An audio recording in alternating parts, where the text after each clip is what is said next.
Oh no, Kabam have done unspeakable things to Medusa. I need to clarify why I have this, apparently. And did Kabam mess up the SheHulk compensation situation? Yes, hello everybody and welcome back to your Friday edition of Marvel Contest of Champions news. We've got a lot of spicy stories to go over, whether or not it's bugs that we've just had in game over the last update just been put in, well, on Wednesday, and also the fact that I've got to explain what the hell that image was doing in the back whilst I was trying to do that video yesterday as well. All will be revealed. But before we go anywhere, just got a little announcement for you. Introducing Raid Shadow Legends. It's a game that is quite simply a mega hit, a blockbuster, even some would to say a phenomenon. It's so good it'll knock your socks off.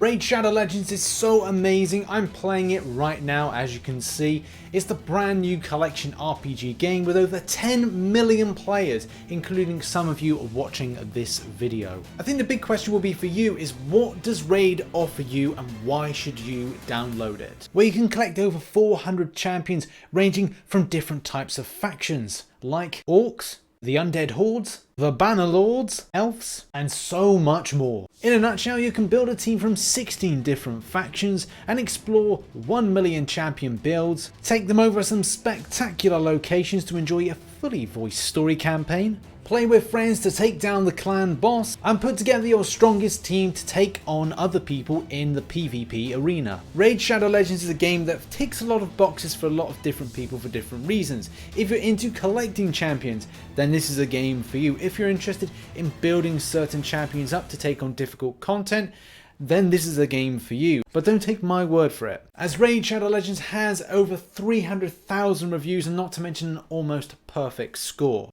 The game is growing super fast, and check out this cool roadmap that they've published. They actually have huge plans for updates in the game over the next 6 months, so there is an infinite amount of content for you to enjoy, no time to get bored.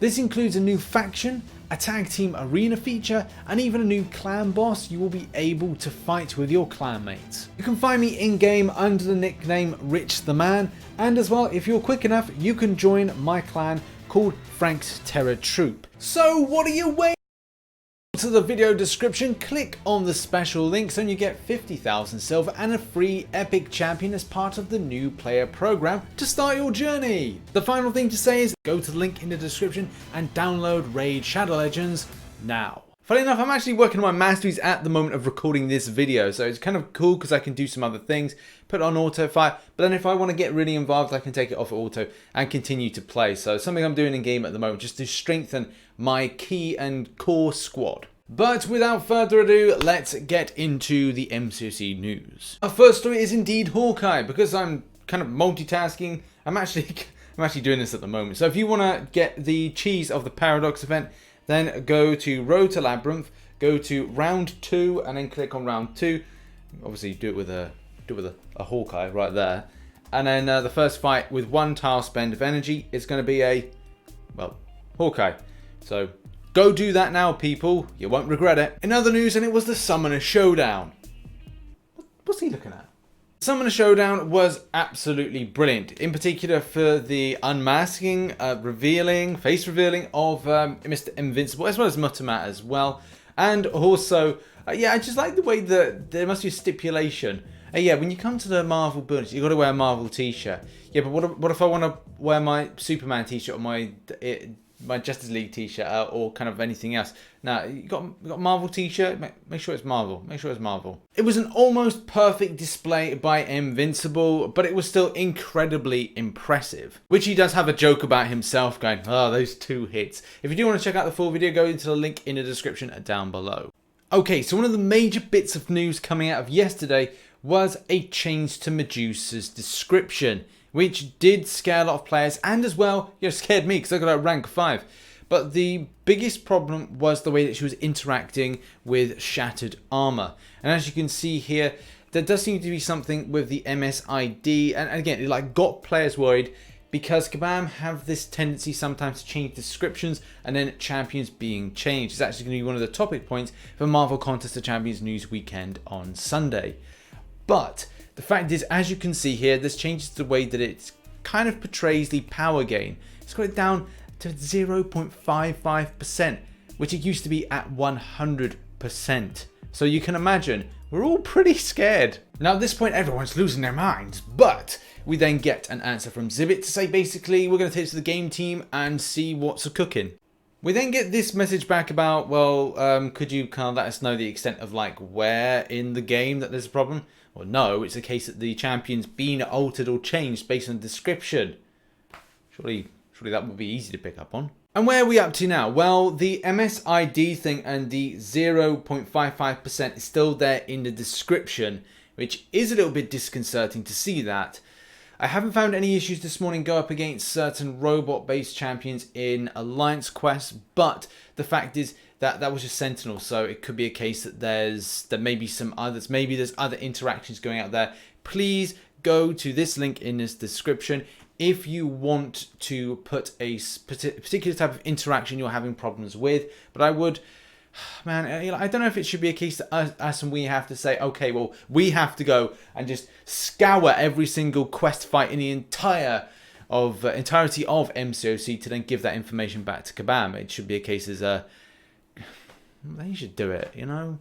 But whatever. The fact is, if we get more information on this subject, I shall let you know. In other news, we got a problem with the swipe down bar. We got a swipe down bar appearing for certain devices, which again is annoying. Just in case you knock it or it's visually not nice. I don't really know. Just odd stuff happening in game at the moment, there really is. Primarily, this needs to be situated to anybody that did any kind of software-based update for iOS products. But, you know, it can be a little bit annoying to kind of have it there. And I don't know if the interactions are point if you click it or click down there that it then pings up or kind of minimizes the entire game, which again would be very annoying. But it looks like people are talking about different types of interactions that's frustrating, like the way that they would just tap or swipe is kind of different based on that being there, and it seems to be very much situated to the build of this new software update, which is mainly again to iOS, but also is to the phone and mobile phone devices, not just the tablets. It looks like we're still waiting for an update for those affected, and hopefully we can give you an answer very shortly. And the next story is me, apparently. Yes, me. You're probably wondering what the hell the boss rush was doing it, and obviously just to answer all those people that commented, if you haven't seen the pinned comment for that video yesterday, the fact is you'll probably be asking the question like, well, why have you got the boss rush? The fact is, Kabam might clarify the situation by saying that we've got it for test. We're going to be able to produce content on it for the point of saying, well, here's some strategies behind how to do it. Usual stuff. The fact is, it's going to be there in the background regardless. If I'm doing some videos, like either guides or kind of some sort of other type of video which requires me to go into the special events section, it's like, oh, it's there. What do I do? Do I just go, oh, ignore this, it's not real? No, I've got to continue on and do my shit. That's just how it rolls. Our next bit of news is all about the SheHulk situation. And it's not really a huge situation to talk of, but there are elements of sort of mistake and slight exploit, which is a point of note when it comes to giving out of all these rank down tickets. Initially, one of the biggest frustrations was that when these rank down tickets were used, the resources in order to put up said champions was not fully reimbursed. And just before we get really interested in the story, a reminder is that on the 19th of September, these rank down tickets will be taken away from your account. So you won't be able to use them if you were thinking about taking down SheHulk. And without trudging through all of the threads with obviously people agreeing to disagree on subject, Command Mike comes in and says, hey summoners, for any of you that use these rank down tickets, we will be sending you an in-game message with the ISO 8 and gold attached sometime shortly after they expire on September the 18th. At the end of the day, there was just really nice support for this particular statement here, especially giving back the gold and ISO. Yes, a lot of people kicked up the fuss, but it was very good that this was identified and there was a little bit of leeway and fairness. I think that is the key word. I'd love to see more fairness with the game at certain types of content, and especially when it comes to situations like this. You can really do quite well if you have a Science 2016 rank up gem. I'm not going to go into too many details why that would be the case, because it may be seen as me saying something. So anyway, I'm just going to end that there. Wink, wink. And now we're going to finish off with two positive stories. One being this: it's nice when people come together and agree on a subject, and something where they came up with an idea was this here. So I rate this idea because I have a Starks about it and absolutely love the champion still to this day, even though he's been in the game for a while. The fact is, the web EMP timer. It's something that, you know, you just want to see that refresh, kind of go like, okay, well, when can I go in again to use that? And it would be nice to see a kind of a timer expire, or some text saying EMP web ready, those kind of things. And it looks like the developer said, oh, we take this on as feedback and bring it to the correct party. And I hope it is, because I'd love to see something like this. This subtle little change to a character that I really do enjoy to this day. And the absolute last story is all about Crispy's story. Now, one thing I wanted to do with this one is end on a positive note and have something positive taking you into the weekend about the game. Yes, there's times that things go wrong, but for a lot of players and a lot of people, the interactions with people, the friends they've made from the community, and just coming together of such a strong and passionate group is something to be incredibly proud of. From me doing YouTube from it, from just starting off doing a random rubbish crystal opening, to my first ever guide being about when and how to join an alliance back when there were no alliances in game, back in 2015 when I started doing Marvel Contest of Champions YouTubing, or actually YouTubing in general because I covered other stuff. But yeah, it just seemed to stick with this game, and the passion behind the community is key, as well as a few other things as well. But give this story a read, link is in the description. This is Crispy's story. Thanks to everybody that came by to the live stream last night on twitch.tv/RichTheMan live. I've probably put a link to it in the description and maybe the pinned comment.